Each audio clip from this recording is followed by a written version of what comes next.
Hello, my name is Thorkel, and today we are going to be covering the Elder Futhark, which are the runes that were used from about 100 to about 700 AD. As a part of Sjorvaldar Vikings, we tend to look at 793 through 1066, but a lot of people are familiar with these runes, and so I thought I would cover them today with you and show you the ones that precede the younger Futhark, which have been discussed in another video. I'm going to first say the names of all the runes. I'm going to say that what sounds they make, and then I'm going to say the meanings of the names, and then we're going to do a quick example of how you might use them for whatever project you might be working on. So let's get started.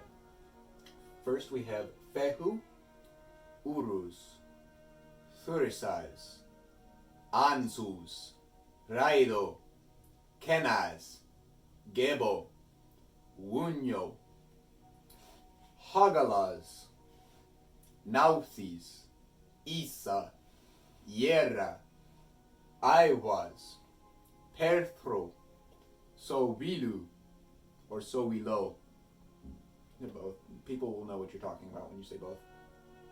Algis, Tiwaz, Berkano, or Berkana. Again, people will know either way which one you're talking about. Ewaz, Manaz, Lagus, Ingwaz, Dagas, and Othala. One way that is fun to remember this is to do Futhark. Futhark, the first 6 runes, works in much the same way that alphabet does for our alphabet. Alphabet, of course, talking about the first 2 letters in the alphabet, alpha and beta, or A and B as they become in the modern day. So the first 6 of the Futhark have become the name of the whole runic alphabet itself. If you find that that is unsatisfactory, you can say Futhark gewahini yep z sorry tebemling do. So Futhark gewahini yep z tebemling do.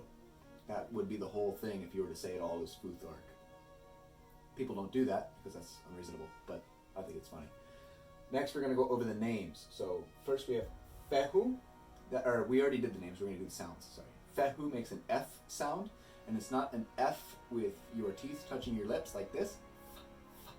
You leave your lips like this. You leave your lips slightly parted and let the air pass over them like this. Fa, fa. I went far away. Then we have Uruz, which is just a nice solid oo. And we would think of it as a double O, but we also say or. So like door has 2 O's in it. We don't call it a doer and stuff like that. So we'll get over how to use it later. Next we have Thursaz, which makes a TH sound, and it makes the TH sound like in this, and it makes it like in thistle. Th. Next we have Ansuz, which is a nice ah. Raido, which is an R, and it can be, I've mostly seen it as trilled, but other rune sets have a difference between a trilled R, which is where you roll your R like rrr, and a kind of floaty R like ruh, ruh. So I think it works for both. Kenaz makes a hard K sound. Gebo makes a G sound. Wunyo makes a V and a W, and the reason it makes a V and a W is because you don't make a V by putting your lips to your teeth, like we were talking about with F. It is no longer like this. V, V. We're going to close our lips like we did with Fehu and just blow air out while we vibrate our voice box. V, V, V. And that can obviously turn into a W because right up front with your lips touching each other is where a W is made. Wa. A va, and then a fa. So a V, a W, and then a F. Now we're going down to H. H is a nice simple, just breathe out. Huh. That's how you make that H sound. Nauthis is an N. Isa is a E. It looks like an I, so we're tempted to call it Isa or I, which makes sense because we call ice with an ice. But that sound that gets you I is actually a word called a diphthong. So you have two vowels smushed together. You have ah and e that turn into I. You can say it as fast as you want. It's I, really, really fast. But here it's just the e sound. It's just the end part of that. Then we have yera, which makes a y sound. To modern English speakers, it would look like a y, but to people in Scandinavia, they write them out as j, which is why the names in things like The Last Kingdom are Kjartan and not Kjartan, or names for like the Vikings TV show, it's not Bjorn, it's Bjorn. Next we have Iwas, and Iwas makes that I sound. Then we have Perthro, which makes P, pa pa pa pa pa pa. We have Sowilu, which makes S, S. And we have Algis, which makes a Z sound, Z, Z. The only difference between these is your voicing one. Now we're on to T, which is a nice ta, ta, or ata, ata. We have B, ba, ba. Ehwas, which is it's in the first sound. Manas, which makes M. Lagus makes L. Ingwas makes an NG. A good way to know if you're making the right NG sound is to say something like singing. If you say singing, you're actually going S-E-N, sing, hard G-I-N, singing, as opposed to going singing, and in the middle, if you cut off the S, it becomes inging. You cut off the second ing, it becomes ing. You cut off that I, and it becomes nga, nga. And it's kind of in the back of your mouth, kind of towards the base of your tongue. Some people can say it, some people can't.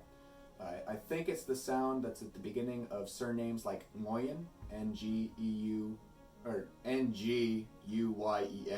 I think that's the sound that's at the beginning of those names. So you know you're saying this correctly when you can isolate it and just go nga, nga. May be hard to hear on the video.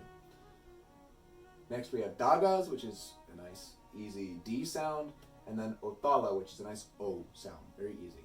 Some of these are a little bit more complicated because of how we as modern English speakers, even modern Americans, pronounce our vowels and consonants. So now that I've told you what their names are, and I've told you what sounds they make, I'm going to tell you what their names mean. And I don't mean this in the sense that we're going to write, let's pick Thurasaz as a good example. I'm not going to write Thurasaz and expect you to look at that and say, that is the word giant, in the same way looking at like Japanese kanji, you would say that is this word specifically. Or, same for like Chinese. If you were to look at a Chinese word, all those symbols as they arrange together means a specific word. That's not what's happening here so much. I'll explain as I go along. So we have Fehu, which means cattle, and that gets extrapolated to mean wealth. The idea being that you can sell cattle, or you can milk cattle, or you can calve cattle and sell the calves, or you can cut off the horns and make drinking horns and sell those drinking horns. Next we have Urus, which is based off of a now extinct type of European bovine. I think it's not technically a bison, but it's a big cow called an aurochs, and that gets extrapolated to mean strength. Next we have Thurasaz, which means giant or Thor. Ansus, which means God, and sometimes it can mean even more directly to Odin or inspiration. Rido is rider. It's a little bit more simple than the others. Kenaz is torch. Gebo is gift. And again, it has, gift is a gift. And you can have an earthly gift between buddies, or you can have a godly gift that, I sacrifice to the gods, and the gods give me good weather in exchange. Munyo, which means joy. Hagalaz, which means hail, and not hail as in hail a cab or something. It's hail as in the thing that falls from the sky and gives you a bad time. Then there's Nauthis, which means need. Isa, which means ice, and that gets extrapolated to mean like stagnation. Yera, which means year, and it also, because of the cycle of the year and the idea that, this harvest is the same as last year's harvest, maybe not in amount, but in the steps that you have to do, and you can usually set your clocks by your crops. It also ends up meaning harvest. Iwaz means yew, like a yew tree, and because of that, it also gets connected to death. It's a little morbid, but the reason being that a lot of graveyards have yew trees growing in them, and yew is also associated with the god Odin, and the joke I like to make is also you make really good bows out of yew wood, so if it can kill you from a distance, it's a good tree to to blame death on. Next we have Perthro, which means cup, and chance, and think of like liar's dice, how you have the dice in the cup, and so the cup is just as associated with the chance of getting a good roll as the dice themselves are as they fall out. So Wilu, which is the sun, Algies, which means elk, and this one's fun because of what modern Americans have done going across the continent and naming things that are native here in their language, which is, when this was originally created and thought up, Algies meant the flat antlered thing that Americans call moose.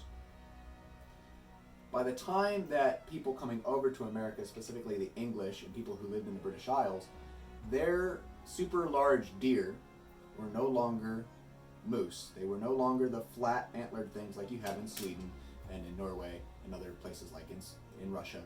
They were imagining a big deer as a white-tailed deer that was sized up. For those of you who go hunting, that makes sense. Well, maybe even if you don't go hunting. I don't know what kinds of deer are native to England, but the ones that we have around here are whitetail. That's why I went off down that tangent. But when they see what we think of as an elk, which in England is called a waipiti, they have a normal deer's look but sized up, and they don't have the broad antlers. So when they've said, oh, that must be the elk that we've heard so much about and know about from other places. And then they go even further and find the broad antlered deer, which are called moose. And they look at that and say, what is that? And being unable to perfectly pronounce the Native American word, they go, moose! I know how to pronounce, that's moose. So that's how we got to where we are today. But back in the day that this would have been used, they were talking about the flat antlered kind of northern deer that we know as moose. Moving on, we have Tiwaz, which is associated with the god Tyr, who has one hand and has done incredible stuff that you can read about in the Eddas.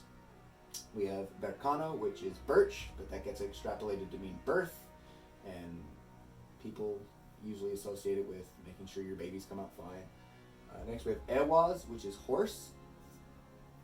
Then Manas, which means man. Lagus, which means lake. These three more simple. Ingwaz, which is the god Frøyer. He's called in places Ing or Ingvi Frøyer as well.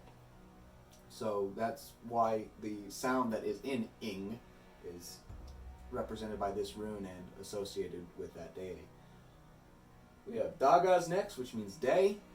And then we have Othala, which means home or inheritance. Something that gets passed down, like a house. Once your dad got old and was like, you have to be in charge of the house now, which was, you didn't get to be head of the house until you died. You got to a certain age, and then you're like, okay, I'm old and tired. You run the farm and do all the stuff, and I'll be the rich guy people like to come see, but I won't have to do any of the fighting or taking care of bandits or anything. Now I'd like to quickly go over ways that you can use this.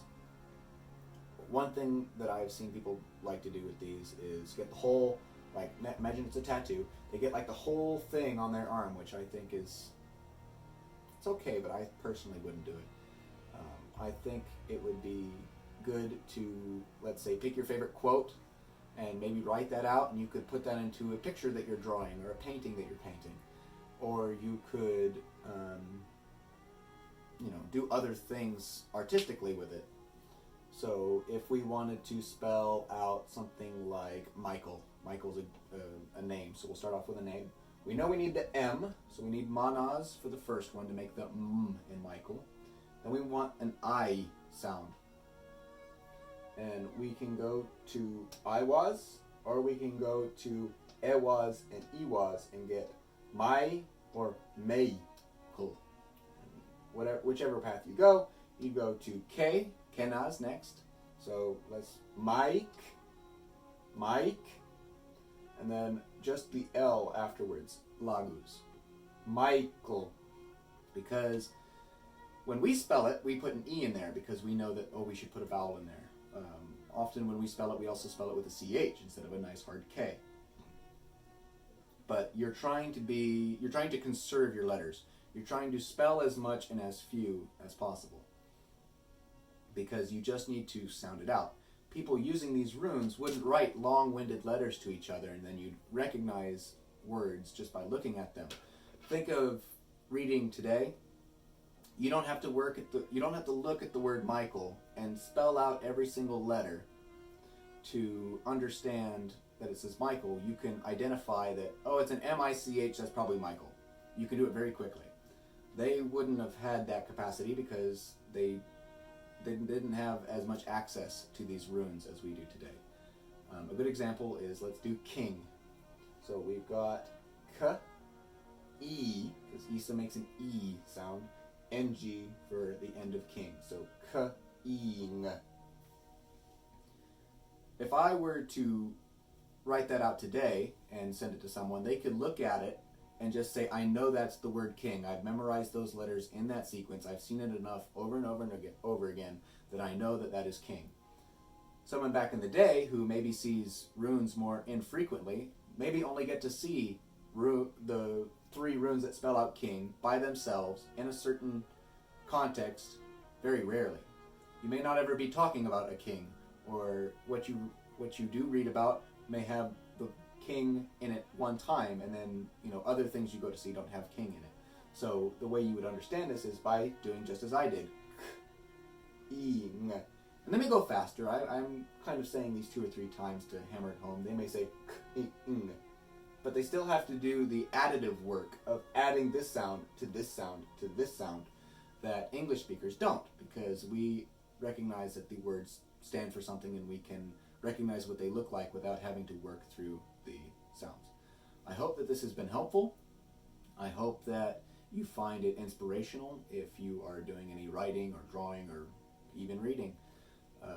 There's lots of stories where, like in Egil's Kastlugum saga, knowing the runes is a big part of one of the parts where he's doing medicinal healing stuff. So hope you found this inspirational and entertaining and informative, and I hope you have